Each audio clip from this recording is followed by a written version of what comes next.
Tonight, two people confirmed dead in a helicopter crash in Tema Community 1, with emergency services currently on the scene, securing the area and starting rescue operations. We're live to our reporter on the ground to bring you details of that. Remember, this is coming up almost 7 months after that horrific one that took 8 lives here in Ghana.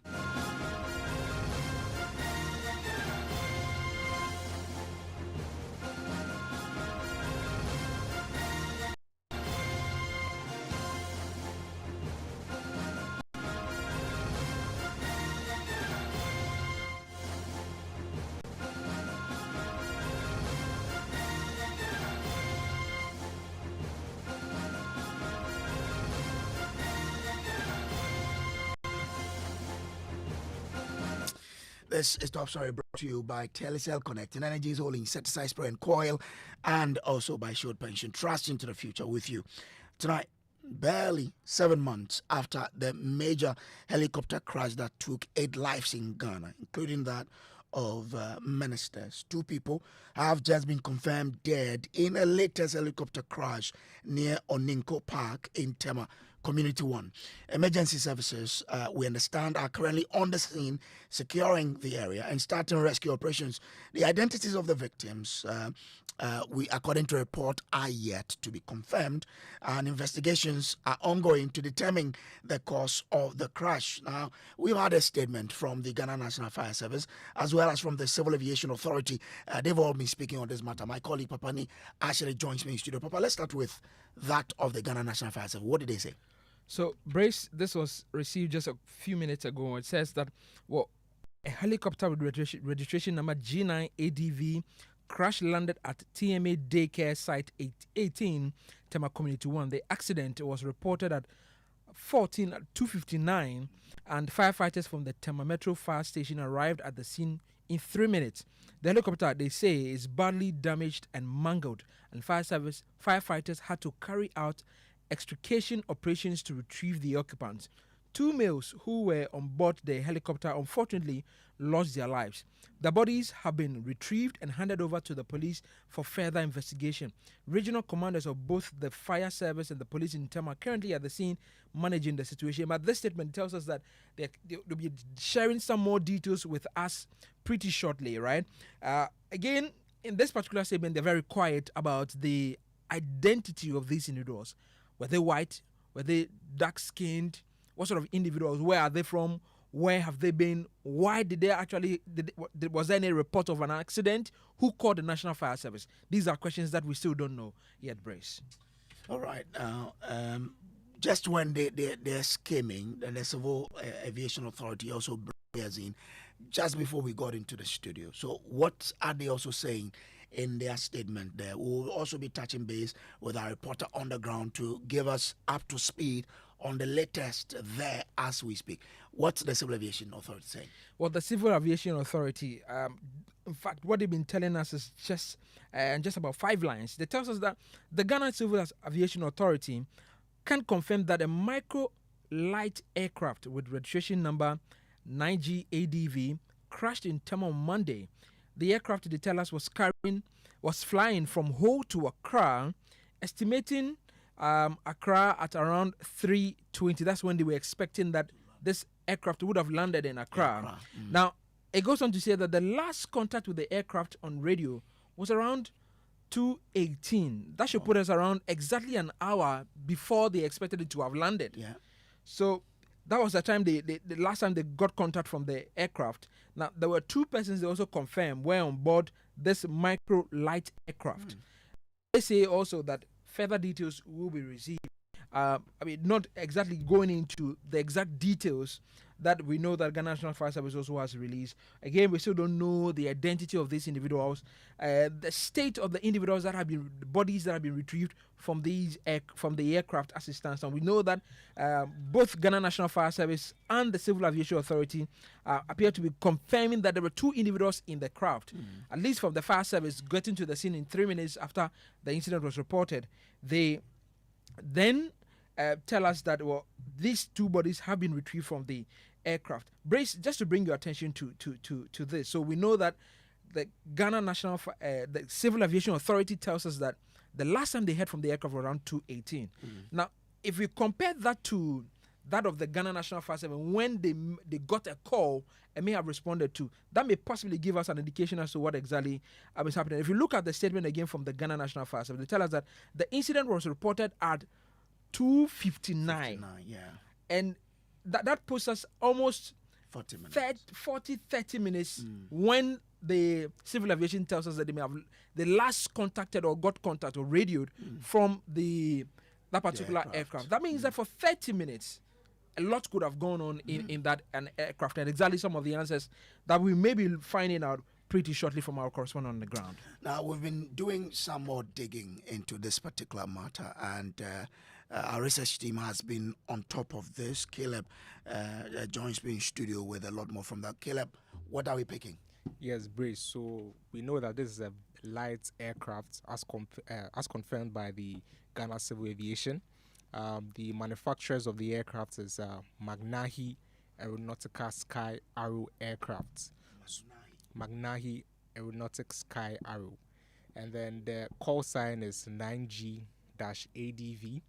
And then within the Ghanaian airspace, any aircraft that has the 9G means is registered in the country. So it's registered by the Ghana Civil Aviation Authority. 9G shows that it's registered in Ghana here. And then from our preliminary checks, we've seen that the aircraft was commissioned somewhere in 25th January 2023. And again, this is a light aircraft. This is not a military aircraft. And according to the owner's website, the aircraft is primarily used for aerial work, like environmental research, mapping, Surveying, agriculture, surveillance, tourism, and school. And we know that some companies use the aircraft to tour the skyline of various cities.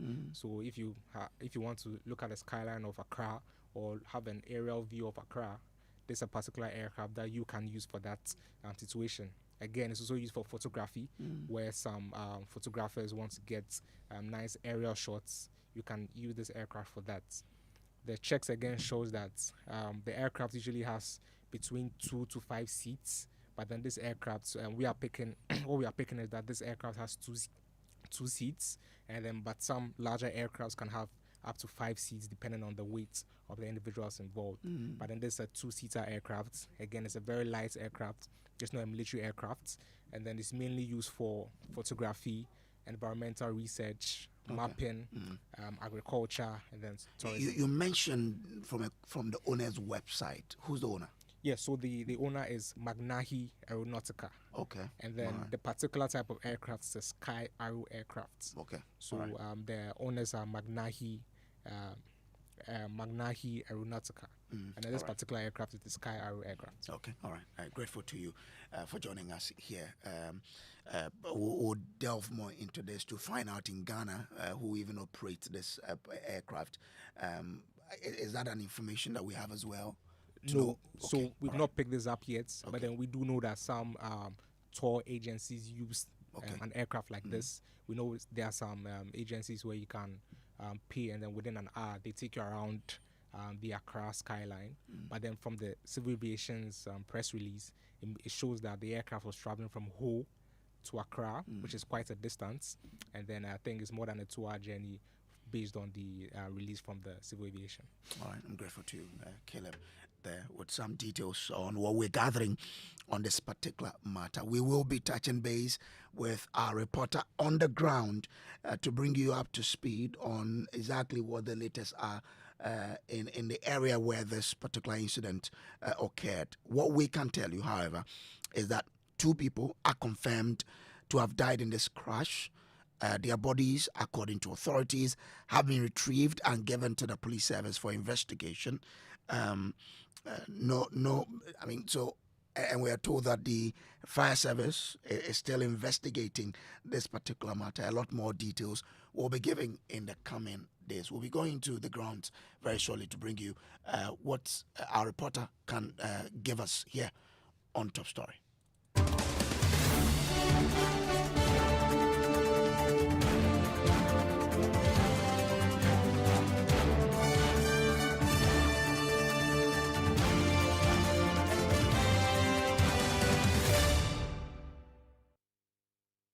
There's a stop story, and the breaking news is that a helicopter has crashed in Tema Community 1, resulting in the death of 2 people. The Civil Aviation has released a statement on it to give us details about where the helicopter was traveling from and to. We know it was traveling from to Accra. Kwame Yanka is our man on the ground. He's at the scene now. Kwame, what can you tell us now? What's happening? Okay, so Kojo, I got to the scene or site about a minute ago, and the place has been cordoned off, at least with the military, police, and other state agencies, Ghana National Fire Service, all around, just trying to make sure that the area is secured enough for investigation to begin, and then take out from whatever has been reported out there. We know it happened close to a school. What was the impact like on that particular school? Okay, so the information out there is that the incident happened at Oninku. Yes, it's close to Oninku, but not the Oninku Drive School itself. There's a daycare not too far from Oninku, which is the TMA daycare at Site 17 here at Committee 1 in Tema. So it isn't Oninku Park itself, but it's a daycare not too far from the Oninku school. So what was the impact like on this daycare center? Okay, so I understand around 12:59, the Ghana National Fire Service, Tema region received a distress call in relation to this very incident, and they would have to put their men together, right to the scene. But at the time of the incident, I understand the school had closed, but you had some pupils around who were waiting for their parents to more or less pick them up. So some neighbors, upon sighting danger, rushed to the school and then made sure that teachers and pupils who were around at the time were evacuated from the walls of the school, and to also help down the fire because it was in flames, and they did their best. And then while doing that, they also called on the National Fire Service, who then attended to the scene. And what's the state of the fire as we speak? No, the place is, I would say, in terms of the fire, there's no fire at the moment. Okay, but then there's some fatality involved. So the police, the military, other state agencies are here, as part of the investigations. And it is a light aircraft. Light aircraft. Earlier information out there was that it was a helicopter, but this is a helicopter. It is a light aircraft, I understand. So at least in the next few minutes, some agencies, I believe, would brief the media, the scene, and then we can equally share with our listeners. Kwame, so what you do for me is hold the line, don't cut it. If you're able to get an eyewitness who can speak to, that's fine. But let's listen to the public relations officer of the Ghana National Fire Service, Desmond Aka, who's been speaking to my colleague Kenneth Gyasi on Pulse a while ago about what really happened. Listen to this. Well, thank you for having me. It's quite unfortunate that this afternoon around 6:59 p.m. Desmond, I would appreciate it if you could speak up for me. Hello, Desmond. Hello, I hope it's better now. Let's try one more time. Right, so thanks for having me. Quite unfortunate that this afternoon around 2:59 p.m. we had this unfortunate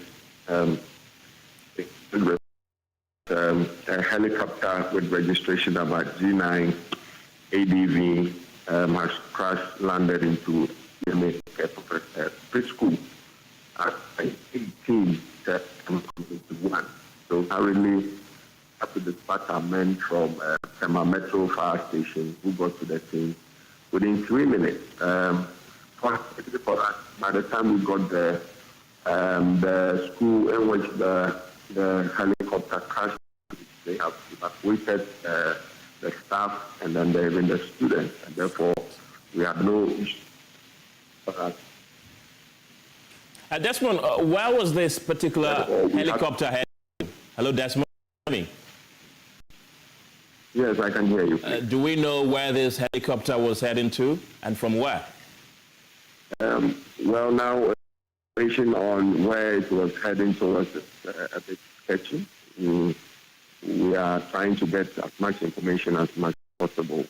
But when it crashed, unfortunately, the two persons on board on, and quickly we had to extricate and then hand the body to the police at the scene for preservation and for further investigation. The good news is that the preschool in which the helicopter crashed into, we don't have any casualties. But it's just unfortunate that the two people that we found on board fortunately lost their lives. And so quickly we had to deal with a fire situation that had erupted with this particular aircraft, and therefore we were able to prevent damage after the crash that we experienced this afternoon.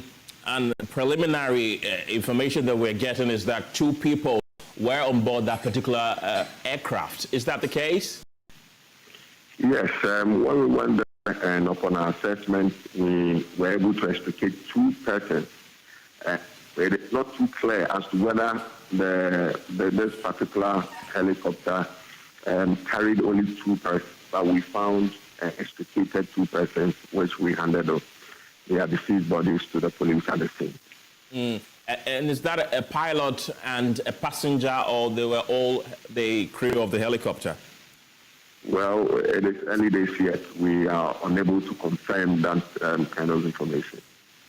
You did mention that no student or nobody from that particular daycare has been injured, but has it damaged any other property? Yes, once there was a crash, therefore definitely there will be some damage. And certainly for us, did not cause any injuries nor fatalities to any of the occupants of the preschool that was affected. Right. We do know that two persons have sadly lost their lives, as you've mentioned to us. But do we know who these individuals are? Well, early days yet, we are yet to know the names and even the ages of these two deceased persons who we were able to escape from this damaged helicopter. What's the extent of damage at the school? Well, if you look at the crash helicopter, it's badly damaged. And you know, when it crashed, there was a fire outbreak as well, and therefore it is very difficult to even piece the path. Therefore, the extent of damage is quite an extensive one on this affected helipad. And as we speak right now, have you cordoned the place? What is happening right now? Are you trying to, what is the situation? What are you doing to ensure that the place is cleared? Has the Ghana National Fire Service been able to ward off the area to clear the place as we speak? Well, currently we have the police at the scene who are trying to help with scene security to ensure that the public there do not form the scene to allow people to finally extinguish the fire that existed as a result of the crash. And therefore, that is what is currently ongoing. But the two deceased persons have been whisked away for preservation and further investigation. And are you working in collaboration with other state agencies, for example, like the Ghana Aviation with this investigation? Definitely. A situation like this would require a multi-stakeholder approach with the investigation that will be conducted to really get to the bottom of this particular crash. Therefore, we are in touch with the other relevant agencies to ensure that this particular unfortunate incident is properly investigated and that we get to know what actually led to this. So Desmond Aka speaks for the Ghana National Fire Service there, but we've been joined on the line by an aerospace medicine specialist and aviation expert, Dr. Yakubu Akparibo, on the line. Doc, I'm grateful to you for joining us here. What must we be looking out for once this has happened and investigation has begun? Yeah, so good evening to your listeners and my condolences to the bereaved families. Yeah, so it's very early for us to know what happened. But when I look at the statements from the Ghana Civil Aviation Authority, this particular aircraft is a microlight. Microlights are sports aircraft, and they normally don't operate in airspaces that there are people or in crowded areas. So until the investigation report comes up, we wouldn't know what exactly caused the accident. But it's important for me to let you know that these accidents involving microlights are pretty much common. You know, microlights are not common in Ghana, but when you go to the US or in Europe, they are very common, and their safety record is very, very poor. So they are prone to getting accidents. And if accidents involving these flights are common, what sort of precaution must a country like Ghana put in place before allowing such aircraft to operate here? So the operation of microlights generally, the regulations are less stringent. You know, so in some jurisdictions they are not even regulated. Like the pilot is not expected to carry a medical license, and they are not expected to have airworthiness certificate. So mostly their operations are normally limited to where the airspace is less dense, and then also on the ground it won't be in where there are communities or people. So I'm surprised that this microlight flew into Tema airspace, which has a lot of population on the ground. You know, so like I said, it's very early to know what really caused it, but they are normally not allowed to fly in where there's a population, and they are not also for commercial purposes. Normally just for recreational, and the maximum number of passengers, depending on the microlight, is normally 2. Yeah. So we understand 2 bodies were picked from this, but it's interesting that you say it should not have flown into the airspace of Tema. So once we are investigating this, must our focus then be on what clearance they didn't have to enter into that airspace? Sure. Like I said, in most jurisdictions, they are not regulated stringently, and they are not allowed to fly into places that we have people. So in this case, it took off from Ho, which normally is more of less dense population. So and was heading for Accra, which is quite densely populated. Yeah. So in the investigation, for sure, we need to find out what kind of permit they had to fly through this airspace, and then if they were going to land at the Accra International Airport, what permit they probably had. But like I said, in most jurisdictions, they are not allowed to fly into big airports like what we have in like our international airport. Mostly, they are not allowed to fly into these airports. And flying from Ho to Accra, isn't it a distance for such an aircraft, as you explained, for us to understand? Yeah, so for now, I don't have the details of the flight path, But like you said, the range of these aircrafts are pretty much short. But when you look at from Ho to Accra, is less than 100 nautical miles. So I wouldn't say that it will be out of range. But as to why it was coming to land at the Accra International Airport is what we need to find out.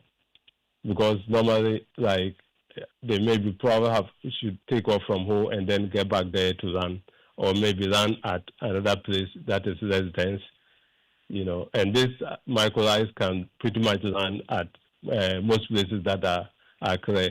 They don't need an airport to land. Which means why they were coming to land at the Accra International Airport is something that we need to find out. And find out who probably might have, shown mercy. Sorry, I can't hear you. I say, and probably find out who might have shown mercy in his oversight responsibility in this, right? Hello. I want to find out from you, and then we need to find out who probably was supposed to have made sure this doesn't happen, that give the clearance that the aircraft can fly. Yeah. So, like I said, generally they are not supposed to have an waiting certificate, So I'm even looking at the person who said, okay, you can fly through Tema to Accra, which is densely populated, and you say those flights should not pass through a densely populated area. And that's why I'm asking. So must we look out for the person who gave clearance that you can actually use that airspace into Accra when you are not supposed to? Yeah, and it could also be that the pilot themselves decided to fly into our airspace, to fly into the Accra International Airport. But like I said, they need to have permission to come to a busy airport like ours. So during the investigation, for sharing your thoughts with us here on the show. He is an aerospace medical practitioner and also an aviation expert. You heard us speak to him there. This has been Top Story, brought to you by Telecel, Holy Insecticide Spray and Coil, and also Shield Pension Trust. Up next is Newsnight.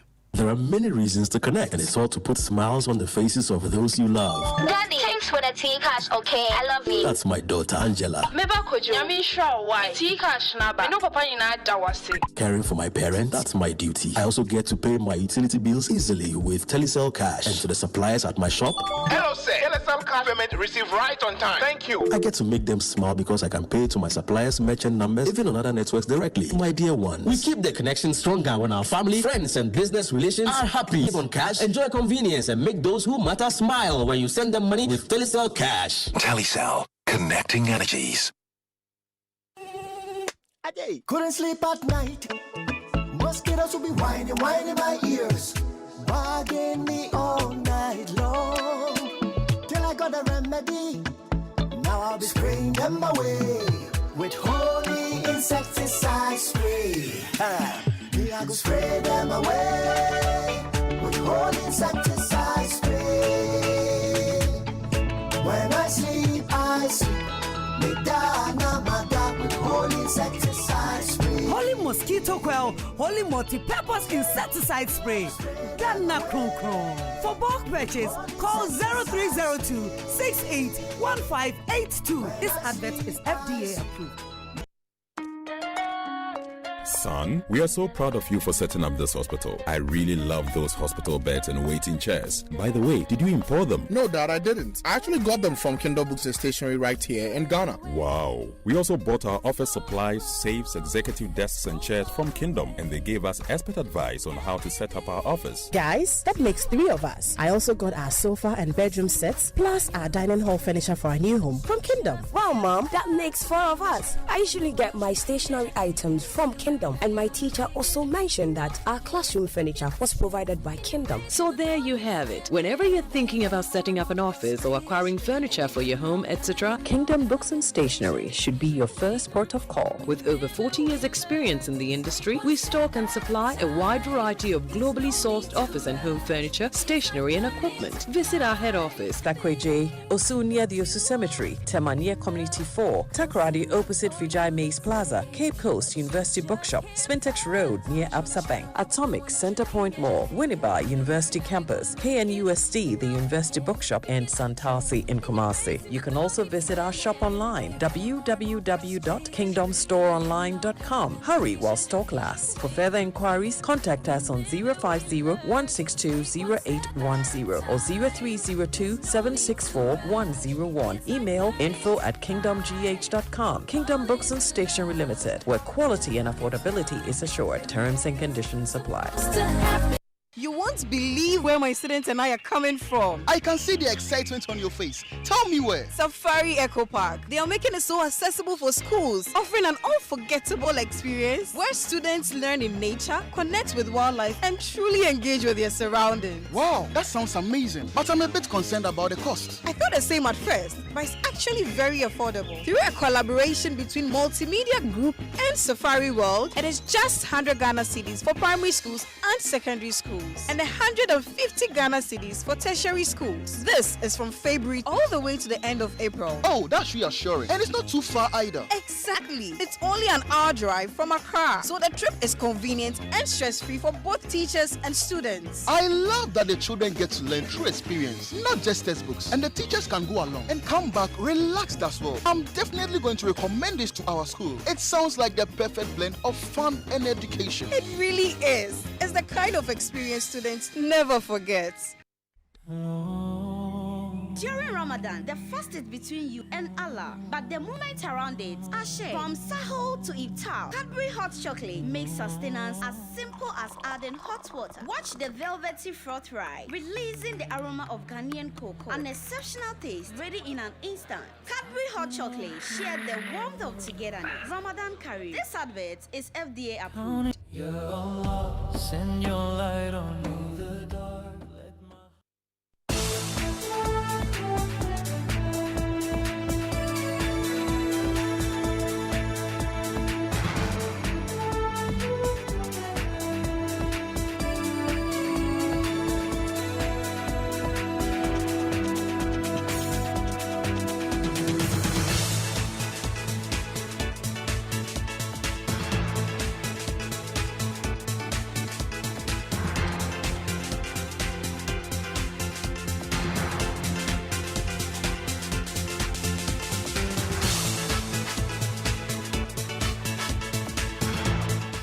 Hello everybody, good evening, welcome to Newsnight. Tonight, former MPP National Chairman Freddy Blay remanded in police custody for 3 weeks over land dispute in the Bree. We have the latest as he begins his first night behind bars. Also tonight, angry NDC youth fume over perceived neglect and exclusion from government job allocations, with the latest flashpoint in Ajoso in the Ashanti region, where party supporters have locked up the NHIA district office, protesting the appointment of a new municipal director. Some companies showing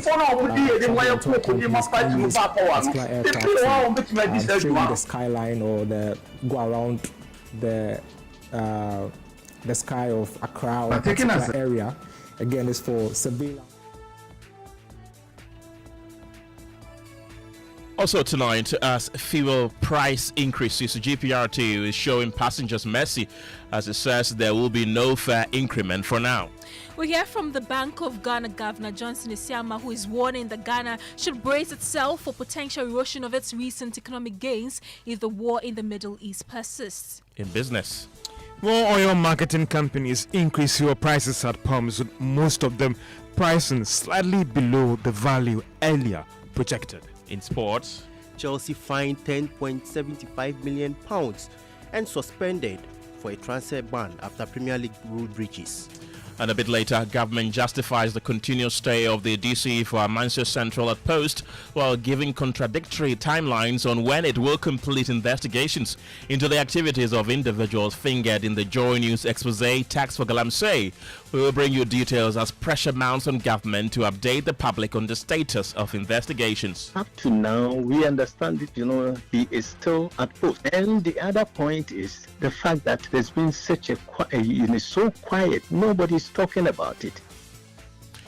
The latest of these and many other stories are coming up in the next 60 minutes. My name is Kenneth. Gyasi. Mine is Gemma, Appiah. Feel free to be a part of the show by sending us a WhatsApp on 055 11 11 997. Details shortly.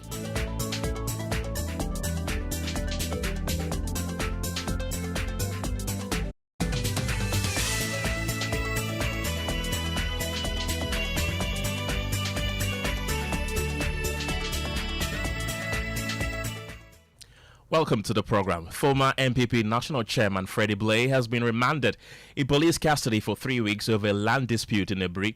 Tonight, Mr. Blay is beginning his first night behind bars as his lawyers scramble to get him out. We can now get more on this developing story from Benjamin Ansah, who is a senior aide to the former MPP National Chairman. Benjamin, grateful for your time this evening. Why exactly has Freddy Blay been remanded in police custody?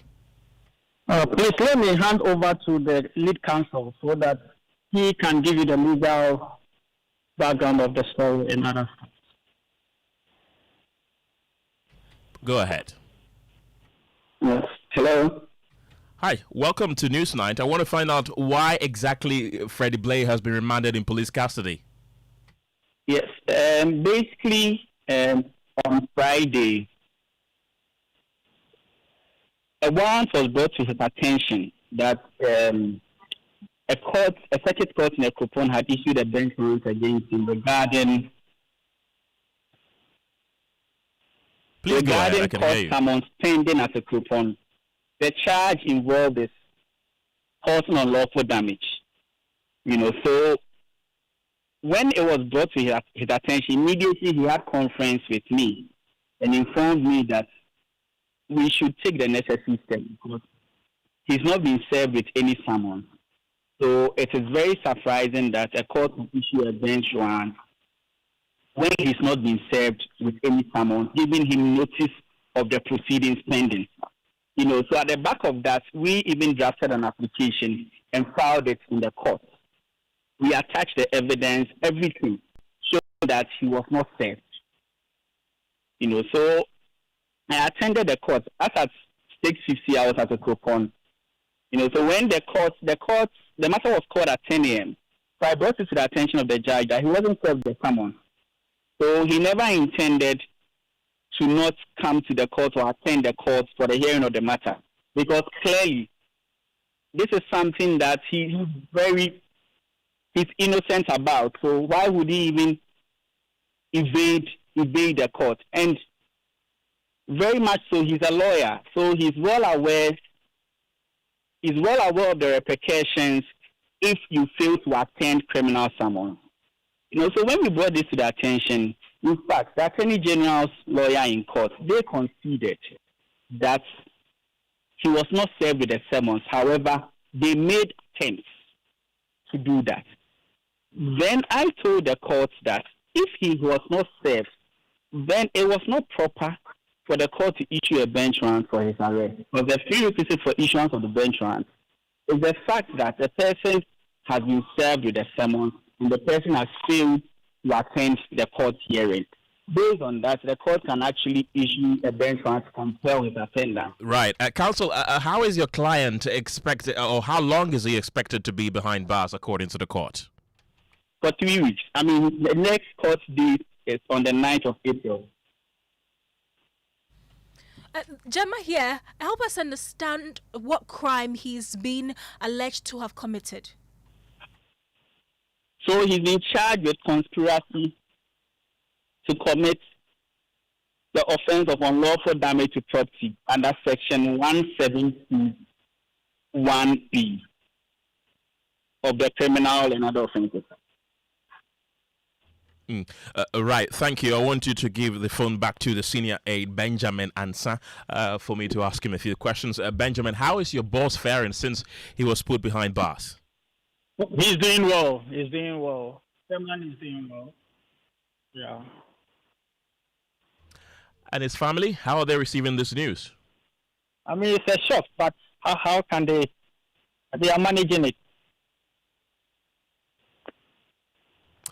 Right. Because we don't know the motivation of the judge, so we have to cope with it. Instead of As to discuss what is going on currently, we are now discussing about Freddy Blay. That's the main issue at that time. So, Benjamin, I want to find out exactly what he's alleged to have done.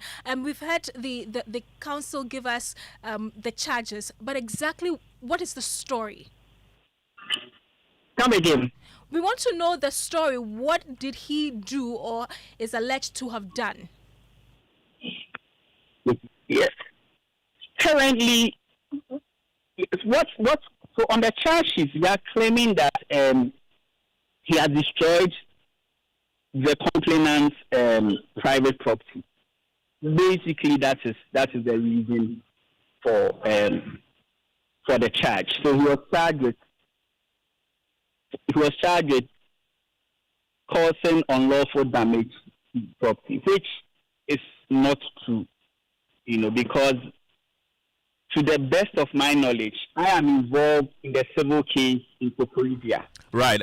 Benjamin, I would want you to hand over the phone to the council for me once again. Between now and the 3 weeks that the court is seeking to remand him, are you going to file an appeal? How are you trying to get him out? Yes, we are going to file an appeal at the Kokoridua High Court. Yes, we are working on filing, and we are hopeful we'll get a short stay. Right, you've given us that his charge is unlawful damage, but in the layman's understanding, what really led to that charge?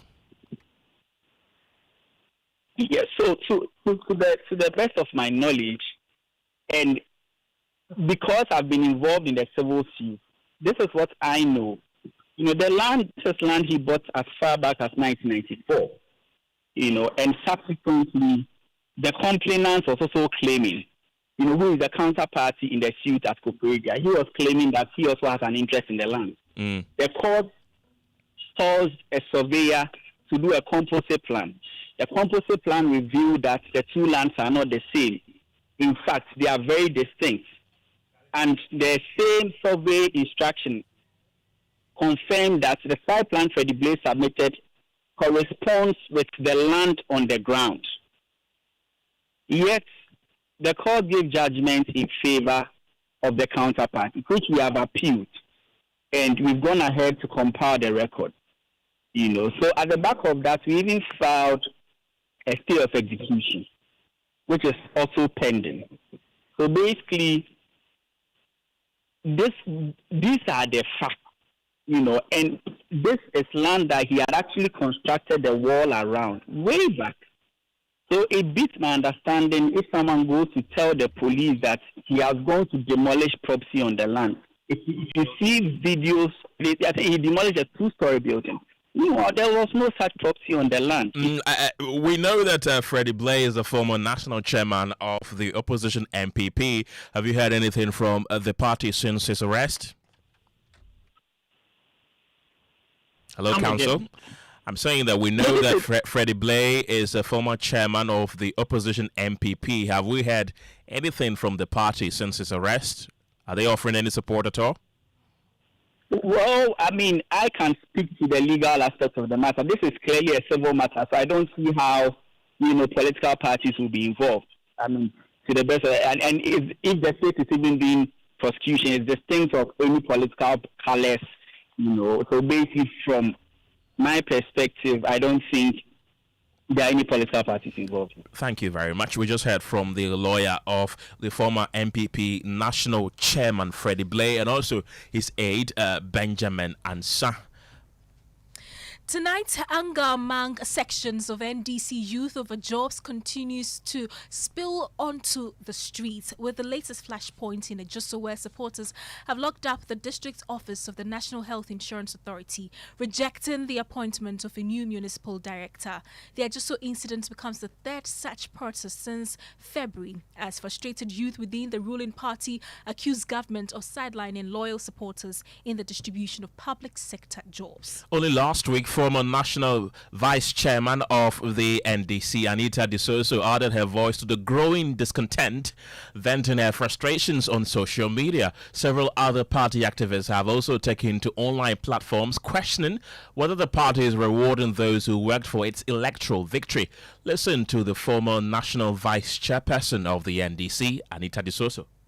At least yeah, you won't dagano, and I was all fire to baby, and to see any animal bar near to me who saw a simessy, no one young who didn't watch me a day, or to me a jumanamo. A bass of a young colana started, at the abano cry abre, and to you, abano cry abre, and to you. And you're nice, and to me, there may forward videos, my catch and penny for no someone. Those who have dedicated many years to the party should be recognized and be given appointments, as this will help strengthen relationships with the grassroots.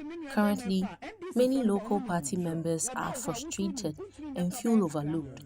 Some have even threatened not to support the party in the next election if nothing changes.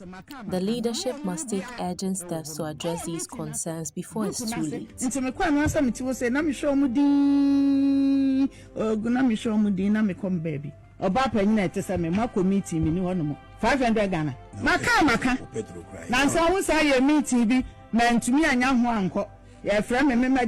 Despite our consistent contributions, members at the grassroots levels, even me, make very little financially, leaving us feeling very undervalued and ignored. If the party doesn't respond to our grievances and take concrete actions to reward our loyalty, I am prepared to organize and lead the people to protest against the government. Right, so we've been listening to the former national first vice chairperson of the governing NDC, Anita Disoso, there. Let's now take you to the Ashanti region and bring in my colleague Nana Boachi Adam, who has been monitoring developments throughout the day. Nana, take us through what exactly unfolded at the NHIA office earlier today and what triggered the anger among the youth. Well, Ken, this afternoon, some aggrieved supporters of the NDC locked up the National Health Insurance Authority office at the Jabin municipality. Now, what led to this particular lockdown is that the said individuals are protesting the appointment of one Alex Nimakom as the new manager for the Jabin NHIA office. According to them, this individual is not a native of the Ajusu municipality and was not part of the efforts they put in place during the 2024 election to bring the party into power. The little research we have done indicates that the individual, Alex Nimakon, has been appointed as the new NHIA manager for Ajusu, is the former PRO for the NHIA at Gyasi under the SWAL administration. The individual are protesting that this particular person who has been appointed is not a party member and has not been part of the party's efforts during the campaign period and must not be appointed as manager for the NHIA. Hence, the lockdown that they protested or went ahead to do at the office this afternoon. What are the protesters specifically demanding from the government and the party leadership now? At this moment, they are seeking the withdrawal of Alex Nimakon's appointment as manager for the NHIA in the Ajusu Jabe municipality. They want the party to appoint a native from the Ajusu constituency as the NHIA manager. They are demanding that this must be done as soon as possible, as they are unwilling to pave way for the NHIA to continue to operation. As of now, we are being told that the office has been partially opened and that national security has taken up the matter.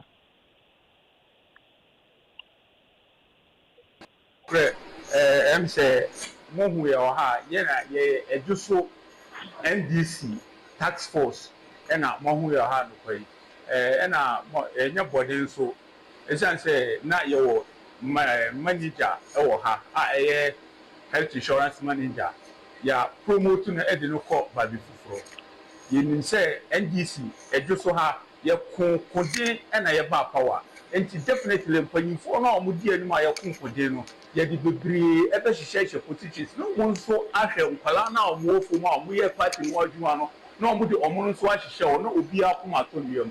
No one we are Kabishi, your money in your court. Ya be my Nipa or day and him out free Ejusohano. yakofa obi efiri baabi ede no abrɛ yɛ wɔ ha sɛto yɛ wɔ questions bebree bisa edu so ha yɛ ni crutch ni ya obetima ahwɛ health insurance ha yɛ wɔ bebree wɔ ha mpanyinfo na ɔmo di yɛ de mo ayɛ kooko de ma party no ba power no bebree wɔ ha ɔmo betima di saa adwuma no na adenti na ɔmo no bu wɔ yɛ ma ɔmo appointment bia na yɛ kofa obi efiri baabi no krom ofiri baabi ofiri baa no health insurance wɔ yɛ mfa no nkɔ enti ne yɛ deɛ yɛ kasa etiawa yɛ ni panyin mu bia eti kasakasa bia deɛ yɛ pɛ ne sɛ yɛ a yɛ kooko de ma party no ba power no yɛn fa yɛn mpanyinfoɔ no bi hyɛm na sɛ bi o yɛn nkwadaa no nso no ɔmo ntwa yɛ di ɔmo ani na ɔmo hwɛ yɛ ewu kum yɛn mpɛ sɛ ɔmo kɔkɔ obi a wɔnnim yɛ ɔba a ɔbɛba bɛtena yɛ wɔ paati wɔ pawa ɛnso na yɛ wɔ ayɛ mmɔbɔ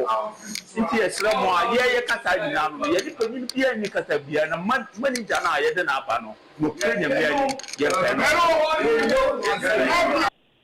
Nana, briefly, what has he been saying?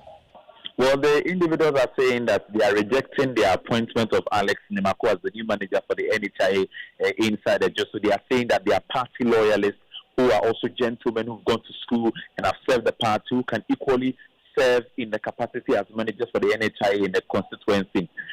Briefly, what they want to be done is that they want government to immediately withdraw his appointment and then subsequently appoint somebody from the constituency as NHIA manager. And then what is the situation there now? Has calm returned or tension still simmering? Prior to this engagement, the details that we've been picking up is that the office had been partially opened, but then the office of the manager, which was heavily locked down, remains locked. National security has gotten involved. They have been there this evening, and then also the constituency party executives are holding an extensive meeting with these aggrieved individuals to address some of the concerns being raised. Alex Nimako, who is the person in question, we also spoke to him. He said that he was at a meeting in Kumasi and had no idea of what was happening. For him, he's leaving it to the regional NHIA director and then the party executives at the regional level to deal with the matter. Thank you very much, Nana Bwachi Iyadomu, with a report from the Ashanti region there. Away from the Ashanti region, the Bank of Ghana Governor Johnson Asiama is warning the country to brace for a potential erosion of its recent economic gains if the war in the Middle East persists. Ghana has recently recorded some improvement in the economy, with inflation currently at 3.3% and the cedi appreciating by over 40%. However, the escalation of conflict in the Middle East has begun disrupting key global energy and shipping routes, creating volatility in international oil markets. Speaking at the opening of the 129th Monetary Policy Committee meeting, the governor said the developments introduce new uncertainties into the outlook for global inflation. This conflict is disrupting key energy and shipping corridors. It is increasing volatility in global oil markets, and it is introducing new uncertainty into the trajectory of global inflation. For Ghana, the transmission channels are clear. The sustained oil price increases could raise the risk of imported inflation, and it could also tighten global financial conditions. Indeed, colleagues, there is a partial offset that geopolitical uncertainty tends to support gold prices. You know the role of gold in our equation. This could benefit our trade balance. But taken as a whole, the net balance of risks from this external shock could be inflation. And hence, this has to be considered in our deliberations. Right, and Gemma, we know that some countries have already taken steps to reduce the impact of the imminent fuel shortage on their citizens. Let's start with the United Kingdom. What do we know from that particular country? So, Ken, the government has allocated £53 million to support vulnerable households facing rising heating oil prices. The authorities are also increasing regulation of energy markets to prevent price exploitation. They are also considering delaying fuel duty increases to reduce the cost of transportation. In the US, they're working with the G7 countries to ensure stable global energy supply. And the US is also prepared to release oil from strategic petroleum reserves if supply disruptions worsen. And they're also monitoring inflation risks and financial markets closely through monetary policy. Here in Africa, for Kenya, they've negotiated fuel supply agreements to guarantee petroleum imports. In Tanzania, they are increasing strategic fuel reserves to guard against supply disruptions. And in Ethiopia, they've introduced fuel subsidies to cushion citizens from rising oil prices. And what the question remains, what approach should the government of Ghana take to cushion citizens against these fuel prices? Very important. That increasing at the pumps. So let's get to the phone line and speak to the Deputy Ranking Member on the Energy Committee of Parliament, Collins Adomako-Mensah. Welcome to News 9. Should Ghana go the Ethiopian way and introduce fuel subsidies to cushion citizens? At least that's what we are hearing from IES, the call they are making.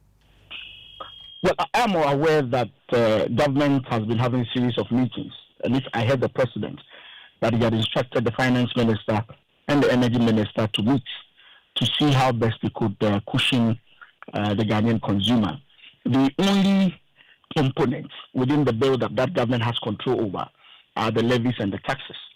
And so if government wants to subsidize, they would have to at least either temporarily suspend some of the levies or taxes, or take a bold decision to scrap some of the levies and taxes on petroleum products. That is the only way government can come in to intervene. In terms of what happens on the international market, unfortunately, government does not have much control over. And unfortunately, the rhetoric going on amongst Israel, Iran, and America does not give us any comfort that we are going to see the end of this war very soon, and that is where the war is. The levies and taxes, we know that the government anticipated and used that as part of the budget estimates. You are talking about scrapping temporarily or even doing away with it completely. How do you think this is going to affect the government if the government decides to scrap these levies and taxes to cushion Ghanaians? Well, we must also understand that government is making some windfall. Don't forget that Ghana is also an oil-producing country, and therefore we also export some crude oil. And so now that the prices have hit as high as 102, 105, and people are even talking about going to 120 if the war continues, government is going to make some windfall. And so government has to look at the revenue that has come in on the basis of that windfall and see how best they can use that windfall to cushion the Ghanaian consumer. Again, we have some stabilization levies in there. Government can use part of it or can suspend the charging of those stabilization, and whatever has accrued in it can be used to subsidize the Ghanaian consumer. Has your committee formally invited the energy minister to brief you on the measures they are taking? We have not, but we held a meeting last week, Friday. Unfortunately, the minister was not around. It was on a different subject, but the deputy minister represented the minister, and he gave the indication that some discussions are ongoing. He could not give us a tentative decision that has been made as at the time we met him. But as I said, I am aware that a lot of discussions are ongoing, and the president himself has announced that he has instructed the Minister of Finance and Energy to meet and see how best they could fashion out the way forward. But as a committee, I get the indication from the our chair of the committee that we are likely to invite the minister, hopefully next week, for him to give us a brief on government strategies going forward. Thank you very much. Deputy Ranking Member on the Energy Committee of Parliament, Collins Adomakomesa. Gemma, when it comes to fuel, one of the most important players is commercial drivers, and the GPRTU has decided to maintain fares. At least for now, we have the Deputy PRO for GPRTU, Samuel Amwa, who's joining us with more. Samuel, what influenced your decision not to increase the fares? Because we had earlier heard of rumors of an imminent increase in transport fares. All right, so thank you very much for having me, and let me say good evening to you and your listeners. Yes, we had a meeting today. Earlier before the meeting, the expectation was that where the petroleum product is heading towards to, even before we had an information that it's likely that the fuel price may even go, the diesel may even go up to about 17 cedis per liter thereabout. And so therefore we said earlier that should it go to that extent, that it means that there is nothing, that we can do than to, come up with some slight adjustments of transport fares, because, it's one of the major components that we use to run the business. But then after we had a meeting today, the committee that has been assigned to, check the component as to how much, percentages that has been increased and all that, after bringing their report, we find out that, yes, previously the fuel price came down to a certain, point where commuters were calling for a reduction of transport fares, of which we came up and we explained things to them that we normally use calculations before we come up with adjustment of transport fares. So where it has gotten to, we can't, reduce the transport fares as by then. Right. So where it has gotten to now, we also find out that we have to hold on to see what will happen next again. So it's not like maybe there is not going to be, in case maybe if it goes up a bit again, there's not going to be any increment at all. But for now, per where it is now, that is why the decision is that we have to hold it for the meantime, because we know this thing that has happened is in the result of Iran, Israel, and American war. And we know that it will not be stable. Who knows whether maybe even the next pricing window it may come down or whether it may go up again. That is why we decided to maintain the fare for now and see what will happen next. And Samuel, commuters are always on edge when fuel prices go up, with the fear that fares will also go up. At what point will you find it necessary to increase fares? Okay, so we normally use a 10% threshold from where it started. Like maybe supposing, let me pick it from where we reduced our transport fares by 15%. By then the fuel price was, the diesel was around 13 cedis, I think 29 pesos thereabout. The petrol was around 10 cedis thereabout. So we do the calculation from there to the 10% threshold. As I'm speaking to you now, where it has gotten to, we are slight, it will remain very small before we get to that point. So I can't specifically say, but let's wait and see the next pricing window where it will get to. And we will also not forget that we don't also use only the petroleum product to do our calculations. We consider the spare parts, the lubricants, and taxes as well. So let's wait for us to see the next pricing window where it will get to. Then the technical team will also submit their report. They will know what to do. Samuel Amo is the Deputy PRO for the Ghana Private Road Transport Union. Thank you very much. That brings us to business, and George Wiafe is here with the latest. Some interesting interview there and even deliberations. In one breath, we always hear the road transport union operators saying that fuel prices are going up, we have to review our prices. When the prices are going down, they bring the spare parts and then the other elements up again to say that because of those things, we cannot reduce our prices. But it's interesting that the dynamics that is supposed to influence an increment in price. With the 17 cities, you've seen one or two oil marketing companies quoting the price of diesel at 16 Ghana cedis, 29 pesos. We are just a few pesos away crossing that 17 Ghana cedi mark that was earlier projected. Well, to other business stories, more oil marketing companies increase fuel prices at pumps, with most of them pricing it slightly below the value earlier projected. And Ghana's international reserves increases further. so over the past 2 months to $14.5 billion. The business news on Newsnight is brought to you by MTN Business. Welcome to the new world of business.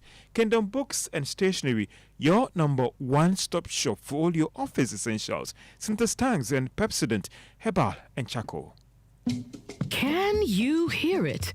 The freedom in our songs, the sound of liberty that rings from Kaswa to Karaga, from Tamale to Takoradi. It's in the pestles that pound from coast to coast. It's in the busy offices, the crowded streets, and the noisy schools. It's in the wisdom of our elders and in the laughter of our children. It's in seeing how far we've come and looking at how much we can grow. It's in knowing that still, Ghana go be. Happy 69th Independence Day. MTN. When nations rise, it begins with bold conversations. When economies grow, it is driven by partnership. This April, Ghana's business and policy leaders converge at the Kojo Business Forum 2026, the nation's premier platform for investment, enterprise, and economic transformation. With special guest of honor, His Excellency President John Dramani Mahama, joining captains of industry, financial institutions, investors, and entrepreneurs. The Kojo Business Forum is more than just an event. It is a call to action. And so let us work together to build a Ghana that is competitive, productive, and inclusive, and a Ghana that creates opportunities for all. Come, let's engage in high-level dialogue, explore industry exhibitions, build powerful networks, and unlock real opportunities from finance and insurance to manufacturing, agribusiness, SMEs, and innovation. This is where it all happens. From the 3rd to the 5th of April 2026 at the Kojo Convention Center in Praeso Hills. Go to www.kojobusinessforum.com and register now. To register for exhibitions, call 059 555 5885 or 059 555 5995. Kojo Business Forum. Connect, promote, grow.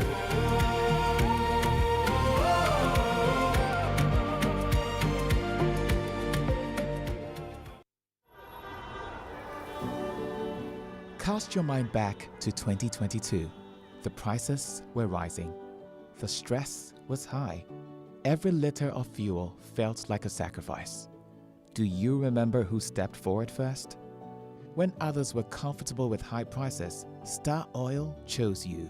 We cut our own profits so you could keep your AC on, keep your engines running, and keep your life moving without the heavy burden. We gave you room to breathe when things felt tight. Because of you, our Star Savers, we became number one. Today, the pumps are a battleground. Others are finally cutting prices because they have to. But Star Oil, we do it because we want to. Don't just chase a price, remember a friendship. We were there for you then, and with new innovations coming your way, we are here for you now. Star Oil, still quality and affordable fuels for all.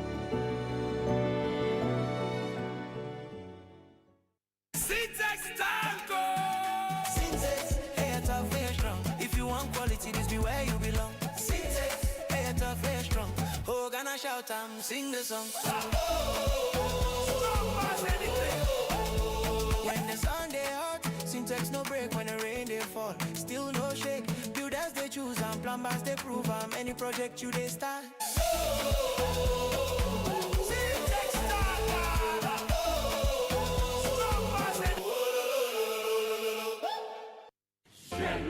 Are you ready to revolutionize the future of agriculture? The Ministry of Trade, Agribusiness and Industry, in partnership with the Ghana Exim Bank, proudly presents the Ghana Agrotech Fair 2026. The fair will feature exhibitions, market linkages, masterclasses, and workshops on climate-smart farming, digital tools, and export development. Join us at the Black Star Square from March 17 to March 19 at 9 a.m. each day. The President of the Republic, His Excellency John Dramani Mahama, will be assisted by the Minister for Trade, Agribusiness and Industry, the Honorable Elizabeth Ofusui-Jari, and the Chief Executive of the Ghana Exim Bank, Honorable Sylvester Adina Mensah, to open the fair. Government agencies, agrotech firms, startups, farmers, financial institutions, and the general public are all welcome. To exhibit or for inquiries, call 0559 679326 or or 0242 585419. Media partners: Daily Graphic,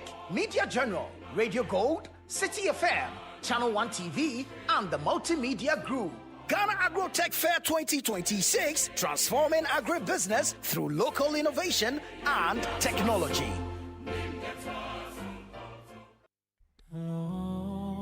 During Ramadan, the fast is between you and Allah, but the moment around it are shared. From Sahur to Iftar, Cadbury hot chocolate makes sustenance as simple as adding hot water. Watch the velvety froth ride, releasing the aroma of Ghanaian cocoa, an exceptional taste, ready in an instant. Cadbury hot chocolate, share the warmth of togetherness. Ramadan Curry. This advert is FDA approved. Ya Allah, send your light on the dark. You're welcome back to Business on Newsnight. Let's now settle for the details. Now, more oil marketing companies are increasing prices of petroleum products at the pumps. It is coming after some of the major oil firms took the lead this morning. There is more in this report. Major oil marketing company Shell has also increased its prices, selling a litre of petrol at 13 cedis 29 pesos, while diesel has risen to 16 cedis 29 pesos. A careful look at the price quote from some oil marketing companies shows most of them are selling petrol at a little over 12 cedis, while diesel is selling between 14 cedis and 16 cedis 29 pesos per litre. Before this pricing window, there were projections that the price of diesel could cross 17 cedis or even 19 cedis per litre. However, it appears that this may not be happening. There are indications that some of the oil marketing companies may have taken actions to help reduce fuel prices at the pumps. The challenge, however, is that consumers may have to brace for further increases due to current development on the international market and the evolving situation in the Middle East. And that is a Business Desk report. Meanwhile, bulk oil distributors have taken some steps to help manage the expected increase in prices of petroleum products. Joy Business understands that these bulk distributors last week did not take any margin on each litre of petroleum products sold to the various oil marketing companies. It is not clear for now whether this move helped manage the price increases at the pumps, maybe preventing us from seeing the price of diesel cross the 17 Ghana cedis mark. Now, Ghana's international reserves has increased further over the past 2 months to reach record levels. It moved from $13.8 billion ending December last year to reach $14.5 billion at the end of last month. Bank of Ghana Governor Dr. Johnson Isema disclosed this during the opening of the Monetary Policy Committee meeting at the Bank of Ghana today. He said the development demonstrates the economy's growing resilience to external shocks. External buffers have strengthened further. Gross international reserves now stand at about 14.5 billion, up from the over 13 billion at the last meeting. And current levels of the GIR is equivalent to 5.8 months of import cover, up from approximately 13.8 billion at the time of our last meeting.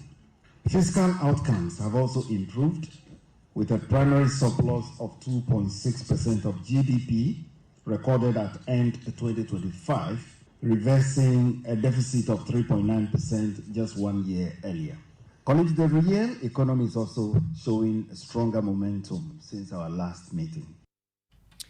Governor of the Bank of Ghana, Dr. Johnson Isema.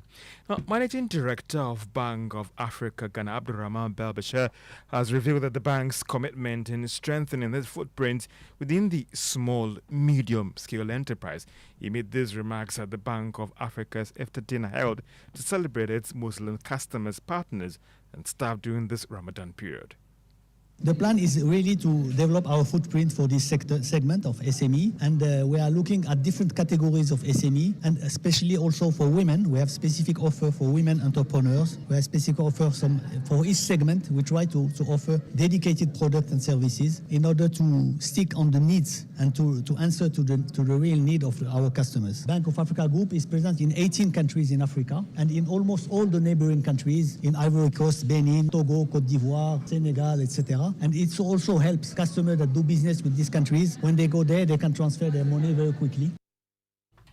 Managing Director of Bank of Africa Ghana, Abdurrahman Bashir.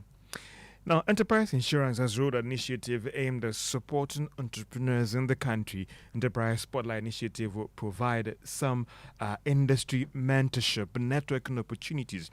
Now, speaking at the launch of the program, head of group communications, that is the Phyllis Woodnati, said they are committed to offering that needed helping hand to startups in the country. We expect those who participate to benefit tremendously from the mentorship program that we have put in place. They are going to network, have visibility for their products and their solutions. For the lucky winners, they are going to walk away with cash prizes as well. We are looking at a situation where this platform will help them scale their products, their projects, especially through the increased visibility that they will get. The total cash prize pot is 500,000, and that is what will be distributed amongst the winners. And then we've talked about 1-year mentorship. These are industry giants. We are going to link the participants with the leaders in their particular industry who will mentor and guide them through and teach them about leadership strategy, so it will help them improve their business acumen and help them pass it on. Group Head of Communications and Synergies at Enterprise Group, Phyllis Woodnati. And that's all for business on News Night. Let's talk about sports. And do you think that Arsenal will bottle it this time round too, or they are going to make from it? the look of things, I think I have to start saying congratulations to George, because Man City are not looking like they're But serious. it's funny, the criticisms against Arsenal. I mean, Of course, I mean, because it's very, very, very unfortunate. No, they are talking from experience. Me, until Arsenal wins the trophy, I will never back them. I think this time around they are going to, You because think? they are not even doing much, because Are Man you- City are doing the you job for worried them that by we'll dropping the even point. do a quadruple or a triple? Liverpool are in the same position dreams last are free. season, and they ended up just winning the league. Dreams are free. Let's see what happens. Arsenal can do it. Let's see what happens. Let's talk about Chelsea now, because they've been fined £10 million and handed a suspended transfer ban after admitting making £47 million in secret payments to unregistered agents and third parties over transfers between 2011 and 2018. My colleague Daniel Cranting has all the details. Chelsea have been handed a Premier League record fine of £10.7 million and a suspended transfer ban. It was a result of the club making secret payments to unregistered agents and third parties over transfers between 2011 and 2018. It could have been a lot worse. Only a frank admission of guilt and full cooperation avoided a larger fine and also potential points deduction. The Premier League published a 28-page document highlighting all wrongdoings, how much money was paid out, by who, and which transfer deals. The Premier League reports named a number of transfers related to unregistered payments, including those of Eden Hazard, Samuel Eto'o, Willian, Ramirez, David Luiz, Andre Schürrle, and Nemanja Matic. So that's it with Chelsea over there. There's no dull moment when it comes to Chelsea. Drama every day. Drama here, drama there. Oh, Charlie, Chelsea. A terrible team doing on dubious the business. Results not happening. I mean, I know. I mean, you are terrible. Two, you do dubious business. I mean, Eden Hazard, Samuel Eto'o, Ramirez. I mean, they won some Premier League titles with them, but so you can imagine if the new ownership hadn't reported and the Premier League themselves found out, you can imagine the sanctions, because with this, it was a self-reported incident. And we can imagine the ones that have not been reported to. You wish Chelsea would have been relegated, right? I mean, why not? Because someone was saying this one there is just like a slap in the wrist. Why Unless not? I suffered point deduction and stuff, but this one 10 million fine and 2 years suspended transfer ban. Yeah. So it means within a 2-year period, if Chelsea stay within the rules and they don't break any rules, it means they are fine. Right. This one there, they can do it. So hopefully, we are all good. Thank you for bringing us the latest in sports, Benaya. Now, government has justified the continued stay in office of the District Chief Executive for Amansia Central, while offering conflicting timelines on when investigations into individuals complicated in the Joy News expose, Tax for Galamsey will be completed. The investigation uncovered an alleged extortion scheme in which public authority was traded for cash, effectively turning environmental destruction into a revenue stream for some local officials. Following the broadcast, government officials pledged to investigate the allegations. First, let's listen to the Ashanti Regional Minister, Frank Amoakohene. As Regional Minister, yes, the issues have come to my attention. Yesterday, together with the local government minister, we were on a committee to listen to the sides and be able to delve into it, to be able to come out with the facts and the conclusions of same. So investigations are underway? So yes, investigations are underway. And once the report and everything and the recommendations are ready, same will be communicated. And now the Minister for Local Government, Ahmed Ibrahim. Let's listen. So if Shamfan was being charged before 2024, in 2023, in 2021, and monies were being collected, now there's a new government who says, I'm resetting. So what reset are we also doing in that place? And that is why I just wanted to receive the petition and to tell you that government will work on it in order not to fall a victim of an investigator preempting or prejudging the matter. Right, and let's bring in Dr. Frank Amoakohene. He's the Ashanti Regional Minister. Dr. Amoakohene, grateful for your time this evening. Your outfit has called for action to be taken. It's been over 30 days, yet there has been no major update on this issue. How do you assess the government's response to this particular subject so far? I think that if you have followed the issues, you realize that it's a work in progress, and what we are looking forward is a corrective measure to make sure that our laws serve the purpose for which they were made and serve them right. And for that matter, we are able to have uniformity in terms of implementation of game bylaws.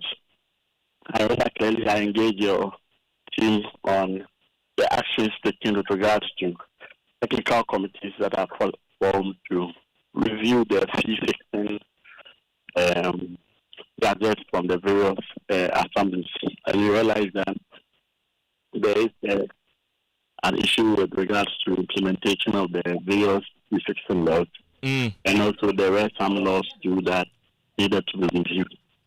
Same has been done. The areas that they have finished with the issues that are coming up, we have actually initiated a stakeholder engagement to be able to rope on board the traditional leaders, the assembly members, the communities, the stakeholders, so that we will be able to have their thoughts and their input, so that at the end of the day we have a holistic process or a holistic outcome. Today, for instance, I engaged 3 different districts, Amansia Central, Amansia West, and Amansia South, together with the chiefs and all the stakeholders I've mentioned. So it's not as though nothing is being done. Right.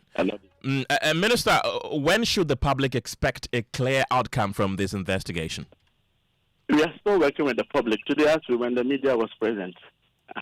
So it's work in progress. Until we are done, it's not like it's an event. It's a process.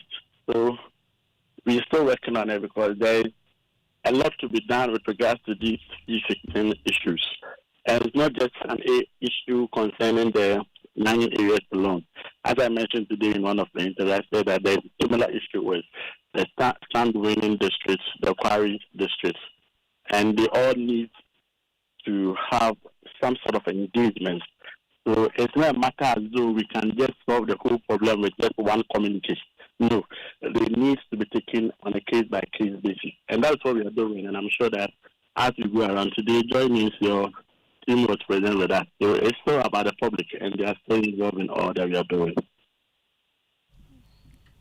Right, Minister, thank you very much. Dr. Frank Amoakohene is the Ashanti Regional Minister there. Now, leaders of both the minority and majority of Parliament have clashed on the floor of the House over controversies surrounding the ongoing security services recruitment.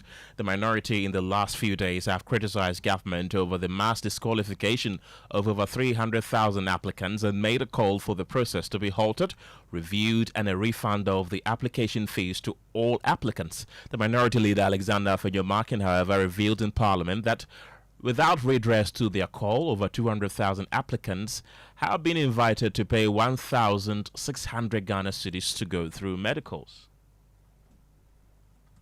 If we would always go back and say, oh, yesterday something happened, it was not good, so we shouldn't talk about it, Mr. Speaker, then what is the essence of a reset? So, Mr. Speaker, if the majority leader's response to me is that, in fact, something happened during MPP era, so we should shut up, I hear him. But on the issue about the Winneba youth, over the weekend, I have already told them, oh, Mr. Speaker, that is the truth. It is on social media. I spoke. I told them that, look, what the minister said, the 200,000, if you go and pay for medicals, you are going to waste your money. I've told them. Yes, I've told them. In the one-season rainy pattern of the Savannah region, climate change is hitting and impacting the environment. But in Damongo, in the West Gonja municipality, home gardening is turning survival into success. Meet the men making the difference, Jacob, Mahama, and Abubakar. They review the basic potentials the soil offers. There is more in today's climate evidence. Jacob Lange was one of the few young pioneers of home gardening in the 80s. This was a time when the initiative was largely embraced and led by aged people in the early 70s and late 80s. Today, home gardening has become a craze for both the young and old, particularly in Damongo. For a region which has not been spared by the impact of climate change, indigents have no option than to adapt. As at the time I started, many people were not interested in it, especially the youth, the young ones. They were not interested in hard work at all. I had a lot. It helped me to continue my education in Tamale Training College. I was schooling at the same time doing this work. Home gardening, therefore, is a time-tested investment for food reliance and economic growth. I have two gardens. The one on the left-hand side being used for vegetables in the past, but as I speak, last year it was used for yam. And then the other one is for maize. In fact, for the past 4 months, I have actually not bought yam from the market. The Savannah Regional Director of the Department of Food and Agriculture, Seidu Suleiman, said the sector has all it takes to address the country's food security, particularly in the prevailing unfriendly and unpredictable climate. We have all the water we know. So this is the opportunity the government is trying to pass in the region. We're able to promote our vegetable farming. This is because there is a lot of money in this gardening. Within a twinkle of 3 months or 2 months, a farmer can produce tomatoes, farmer can produce cabbage, carrot, and all those things, and make a lot of money. In Damongo, a home garden means a family does not need to choose between a meal and school fees when market prices spike, and also in a region where indigents are constantly dreading the impact of climate change. Isaac Nonya's report read to you. This story is brought to you by Joy News in partnership with CDKN Ghana, University of Ghana Center for Climate Change and Sustainability Studies, with funding from Claire R4I Opportunities Fund. Well, that's it for News 9. My name is Kenneth. Gyasi. My name is Gemma Appiah. But before we go here, a few of the messages you've been sending to our WhatsApp platform. Nane Kuyamwa Boatin from Ablekuma Central says the arrest and subsequent detention of Chairman Freddy Blay is simply to divert attention from the impact of the Israel-US-Iran war on our fuel prices. Did the current president not tell Ghanaians that the Russia-Ukraine war did not have any impact on our economy? And this one is from Francis in Accra. He says, good news is coming as JM and his NDC government are going to suspend some taxes on the petrol price build-up to cushion Ghanaians. For Siedun Kadia and his NDC, if they don't rise up, take on the oral officials and use the court system, as was the case with Chachuchikata and others, they will meet us, the floating voters, in 2028. And Matilda Ama from Keta says, with Freddy Blay's issue, that is the way it has to be, because we all know how the MPP as an opposition party ruled the country with severe hardship for the past 8 years. Thank you very much for being a part of the show. Have a good evening.